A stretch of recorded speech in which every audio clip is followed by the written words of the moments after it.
Hi everybody, Mrs. Wadomski here. I'm going to walk you through the steps of setting up tie-dye for your house. So you need some kind of tie-dye kit. We normally use tie-dye that comes in powder form like this, and then we mix it with water. The extra step that we have to do when we do that at LEAP is we have to have something called soda ash, which is basically it's a form of sodium bicarbonate that we use to help the fabric retain the dye. If you buy a kit that's already made at the store, like Walmart, Michael's, or you order one on Amazon, like I provided the link, or you go to Tie Dye Your Summer, you can buy kits off of there. They're already pre-set up. You just add water to the container. So most of them come with little bottles that look like this, and then they have powder in the bottom. You're going to pour in warm water.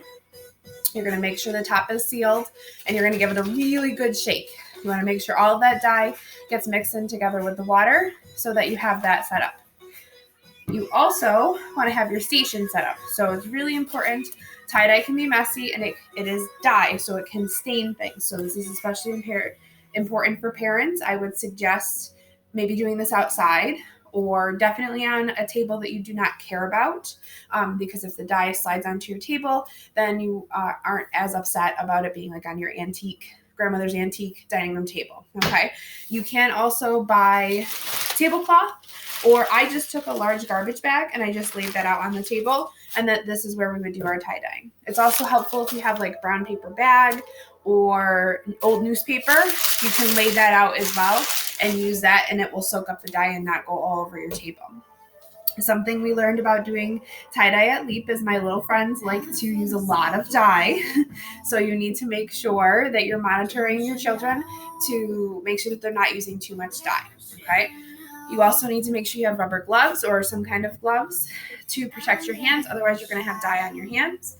You need rubber bands. Doesn't matter. There's no like special rubber bands. You just use whatever kind of rubber band you can get. I would suggest having paper towel handy. And you want gallon-sized Ziploc bags.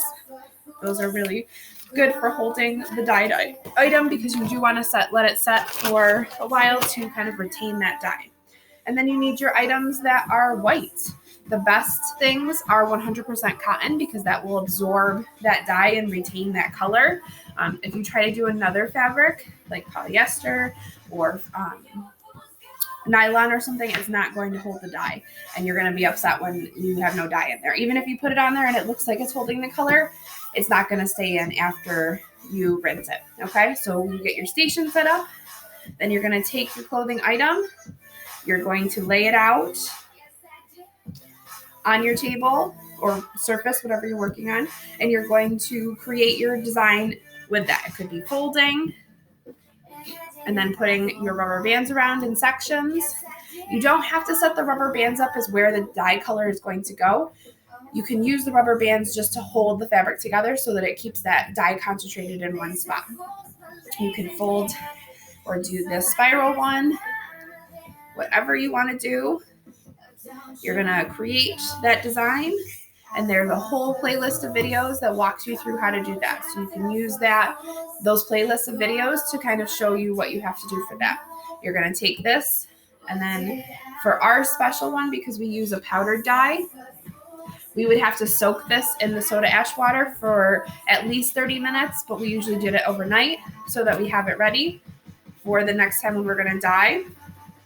And then you just take your dye, open it up, and you very carefully pour it in the spot that you want to.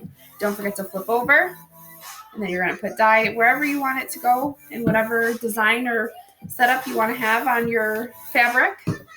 And then you're going to put this into a plastic bag, and you're going to let it set for at least a couple hours, but I would say let it sit overnight. That's the best. And then you have a couple of choices. If you want to rinse it in just cold water, you can just take the item out and put it in a bucket with cold water and rinse it. I put it in my washing machine. I just throw all the tie-dye stuff into my washing machine, and I just put it on the rinse cycle. No detergent, nothing, no cleaner. I just put this right in, and then I hit the rinse cycle, and it spins, and it adds water to get rid of excess dye. And then when I take it out, I've got my beautiful tie-dye with the colors that I wanted on it. And then I throw it in the dryer to set it, or you can put it out on the line if it's going to be a hot, dry day, anything to make your tie-dye. So that's how you set up your tie-dye station. I can't wait to see what you create. I hope you create some crazy and exciting tie-dye things, and I can't wait to see what you make. Have a good day, everybody.